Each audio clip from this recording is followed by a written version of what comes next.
Welcome to Canadian Justice. I'm Christine Van Gyn. In October of 2021, the situation in Afghanistan had become a humanitarian crisis. The Taliban had seized control of the capital, Kabul, and thousands of Afghans were seeking to flee the regime known for its brutality. Canada has pledged to accept 40,000 Afghan refugees, but the very fast withdrawal of Western forces from the country left many stranded, including many Afghan people who had close connections to Canada. Today, we're speaking to three people who are working to make that move to Canada for Afghans happen. Amanda Moddejonge is a Army veteran. Rokhsar Saifuddin is with the organization Canadians for Afghans, as is Amanda. And Dave Morrow is also a Canadian Army veteran. Thank you all for joining me today. Let's start with each of you. I'll start with you, Amanda. Why don't you tell me a little bit about your connection to Afghanistan and why you are so passionate about helping displaced and at-risk Afghans? Absolutely. Thank you for having us. Prior to July of 2021, I had honestly never met an Afghan. And my only real connection to this is I have several friends that had served. As a veteran, I do tend to hang out with a lot of other veterans, and I saw that they were struggling with trying to advocate for the Afghans that they were trying to assist and manage the data of these individuals. So I actually helped to organize a particular system that's being used by some of the advocacy community focused in this issue, and I've just continued to advocate for very particular cases going forward.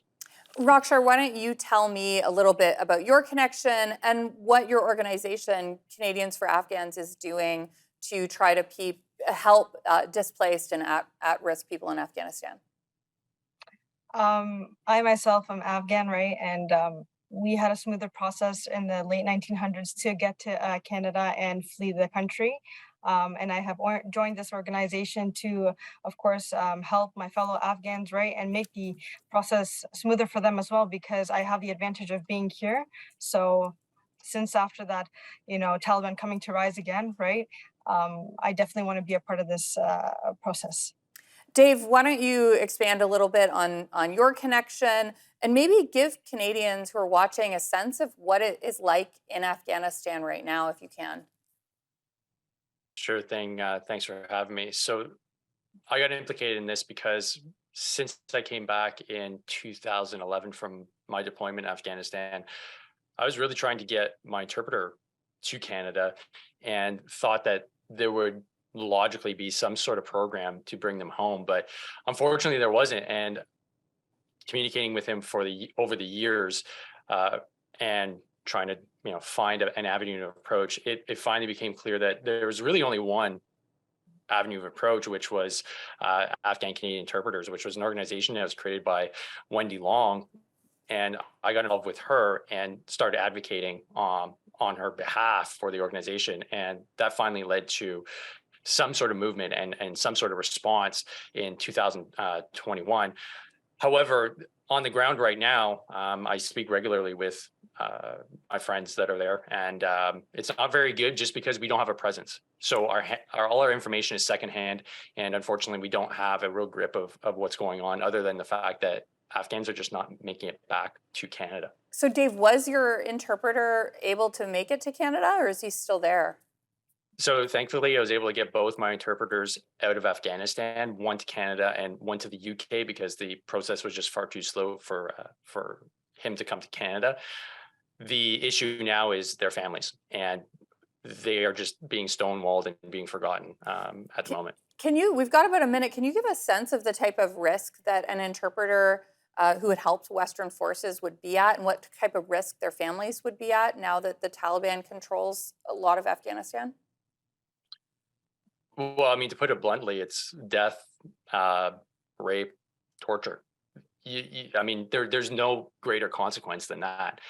And that's literally what the consequences are on the ground in Afghanistan to this day. And that's why the need to bring them over is so dire, because these are individuals that literally put their lives on the line for our country, walked side by side with me and everybody else that deployed during our 10 years of war in Afghanistan. Their families served with them as well, because they were constantly at risk of being murdered and tortured during that time. And now even more so, they don't have our protection. So it's a very pressing issue that needs to be addressed. And it's certainly, these are people who I think would make wonderful Canadians if they had the opportunity to come here. They've already done so much for Canadian forces. We've got to go to break, but we'll be right back.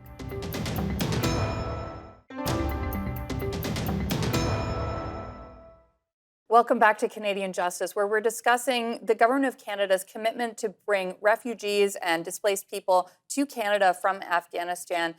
Amanda, Canada pledged originally to accept 40,000 refugees from Afghanistan.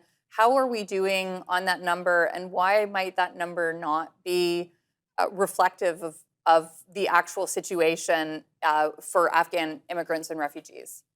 I'm really glad that you asked that question. Canada has pledged to bring through 40,000 Afghans. This is broken down between the Special Immigration Measures Program for Afghans who assisted the Government of Canada.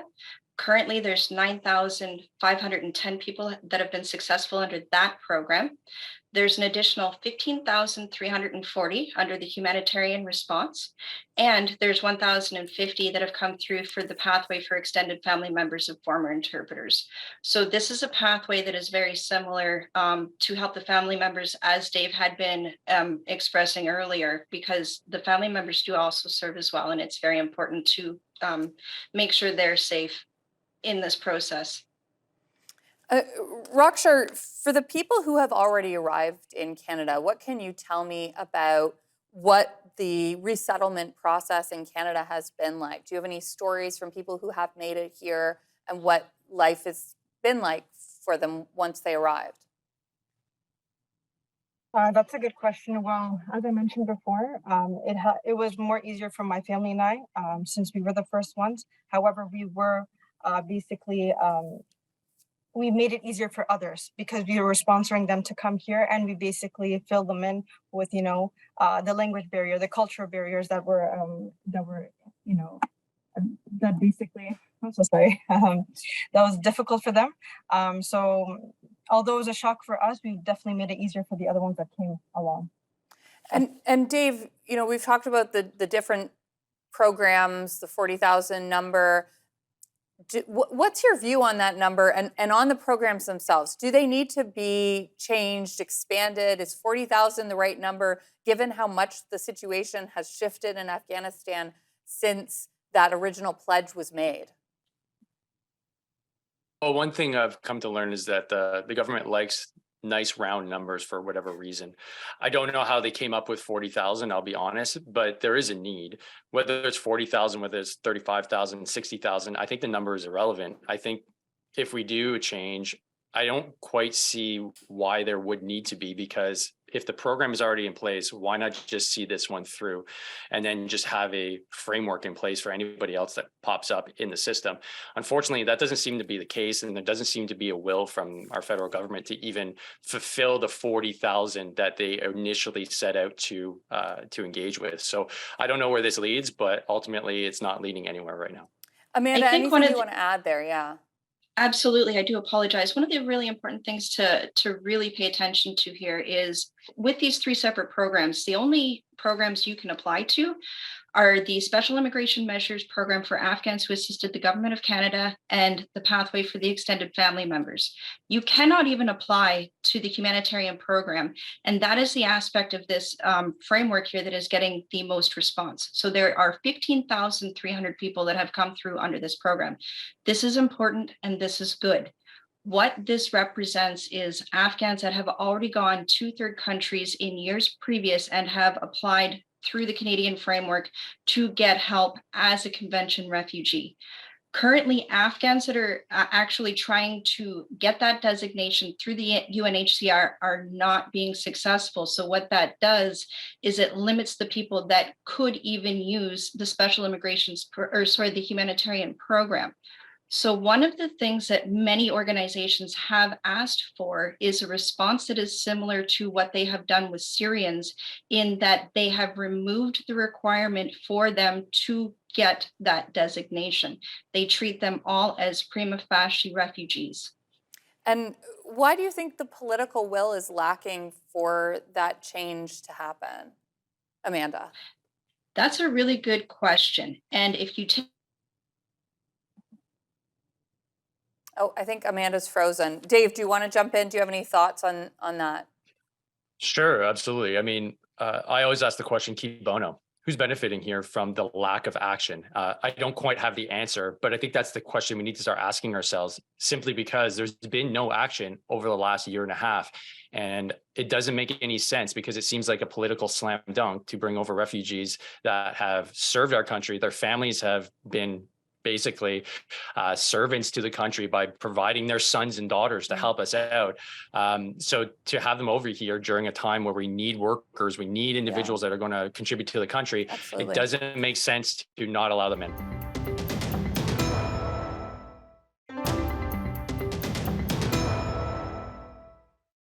Welcome back to Canadian Justice, where we are discussing the status of people who are seeking to leave Afghanistan and immigrate to Canada. Rokhsar, what can you tell us about the process coming out of Afghanistan? Or are people immigrating directly from Afghanistan, or are they coming from other countries? And what countries might those be? And why are they coming, from those countries and not directly from Afghanistan? Well, as clear to see, it's a very destabilized country right now, so it's not easy whatsoever to come straight to Canada or any other country. So many Afghans are actually going to India, Tajikistan, or even Turkey, right? Because it's much easier for them to be refugees there, and for us to make documents and become a group of 5 to then sponsor them come to Canada. That's the easiest way, and that's how we've basically done most of our documentation that way. Let's talk a little bit about the documentation itself, Amanda. I imagine, especially if you're fleeing the Taliban, it can happen overnight. If you have the place that you're staying revealed and you're at high risk, a lot of these people might not have the normal documents you need to have to immigrate to a country. So what happens in those situations when there's this lack of proper documentation for the immigration or refugee process? This has been an ongoing problem. There are tools that could be utilized for this that just aren't. There's a particular document that could be issued internationally called the Laissez-Passer that would be issued through the United Nations to help people so that they could basically use it as a passport. Canada also has the option of issuing a single journey visa. They have chosen not to do that. So we're really limited in what we can do. The reality of it is the Taliban is the recognized government of Afghanistan. So what that means is it actually changes what we can do and what we're able to do to help the Afghans going forward. So unless there is some way to encourage the Taliban to start issuing passports to its citizens, it's very difficult to help Afghans that are still in Afghanistan. And I assume that is a highly unlikely scenario. Absolutely. Dave, you had talked a little bit about getting your translators out of Afghanistan. I want to get a sense, we know that there were translators working to help Western forces. What other types of roles did people in Afghanistan, Afghans, play to assist Western forces when they were there, aside from translation services? Because there's a whole range of things people did. Absolutely. Well, imagine the maintenance of an entire city, the amount of workers you need just to ensure that it can function, from the individuals that are taking out the trash, the individuals that are cleaning the streets, the individuals that are bringing some of your equipment and gear. Literally everything you could possibly imagine was supported by the locals. And with that being said, at a governmental and even at like a ground level, there was a lot of support for the war effort by the local population. But seeing as that we no longer are over there, a lot of them are targeted for having just worked for Western governments.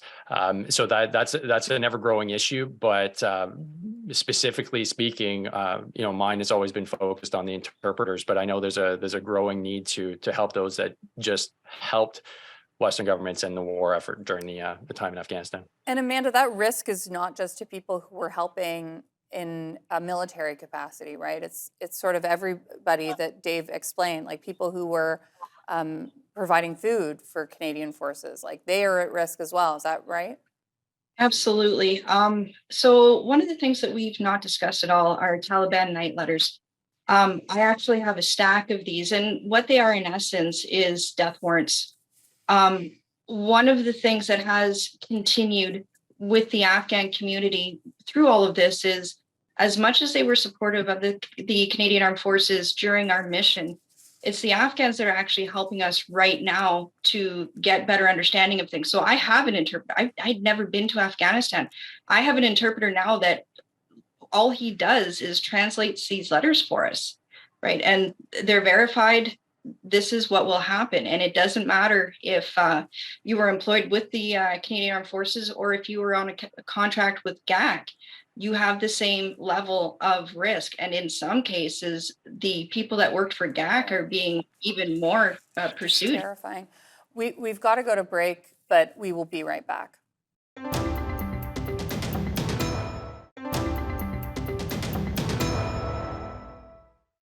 Welcome back to Canadian Justice, where we're discussing the Government of Canada's commitment to bring refugees here from Afghanistan. Rokhsar, you have a charity, Canadians for Afghans, that is helping to achieve this goal of bringing Afghan refugees and immigrants to Canada to save them from the brutality of the Taliban regime. How can people learn more about your organization? How can people who want to support the Afghans who supported Canadian and Western forces, where can they go to help?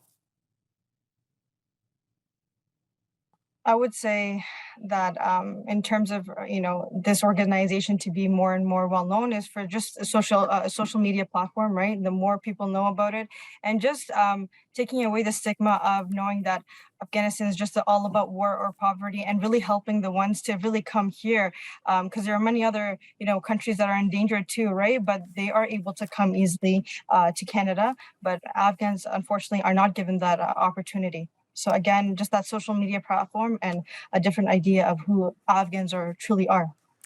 Amanda, the government has talked about the challenge of bringing people from Afghanistan to Canada because of the now lack of presence on the ground in Afghanistan. How do you respond to that explanation from the Canadian government? I get really angry because had the government paid any attention to our friend Wendy Long in 2018, when she raised this issue, we would have had a system in place. Further to that, they had every single indication that this was going to happen. So for them to have dragged their feet the way they did is absolutely unacceptable in every way. They could also tell that this was going to likely be the end result after the slow response to the interpreters that they settled between 2008 and 2012, wherein they only brought through 800 people. There is no need for this to continue the way it is. We actually have systems in place that have been put there by veterans. So we could do this. We just need the paperwork to be processed. Dave, what can you say about, now I don't want to draw direct comparisons, and there's not like a hierarchy of war or suffering in war, but the program developed for Afghans to bring Afghan refugees and immigrants to Canada is very different from the program created to bring victims of war in Ukraine here. What can you tell me about that difference, and if there are any lessons from either of those systems that worked better or worse that we could maybe draw from? Well, as far as I can tell, the hypocrisy here is deafening. The fact that we had individuals that literally had visas to come to Canada that are still begging for their lives to come here, yet I have a friend that can sponsor a Ukrainian and have them over here in a few months. And to be clear, I think we should support people from both of those countries who are both victims of war. It's not to say that they shouldn't have a pathway to Canada. However, we've been working on this for years. veterans have been begging to get these interpreters out and their families for years. And so therefore, when the red tape keeps on being presented to us and they keep on asking us to resubmit paperwork and keep on denying these requests for these Afghans to come to Canada, there's got to be some serious questions to be asked. And it angers me and the veteran community to see Ukrainians have a faster path here. For what reason, I don't know. So I can't comment on the process as to why that is the case, but I know that it angers myself and a lot of us veterans to see that happen. Amanda, we've got about 30 seconds. Anything you want to add there? Absolutely. Afghans that try to access the temporary visa system that is offered to Ukrainians are denied solely because, in the words of IRCC, they're not going to return to Afghanistan. So. Wow. Well, I want to thank all three of you for coming on today. This is a very important topic. I think that these are people who would make amazing citizens of Canada, and they've already shown how much they care about Canadians through the work that they have done in Afghanistan. Amanda, Rokhsar, Dave, thank you so much for your advocacy on this issue. Thank you. Thank you for having us. We've heard today about the humanitarian crisis in Afghanistan and about the challenges of getting vulnerable people out of that country. Many Afghans worked with Western countries and forces at risk to their own lives. It's our turn to help them, but why are things moving so slowly? What can we do to help the people of Afghanistan who are at risk from the terrorist Taliban regime? You be the judge. I'm Christine, and remember, a freer Canada starts with you.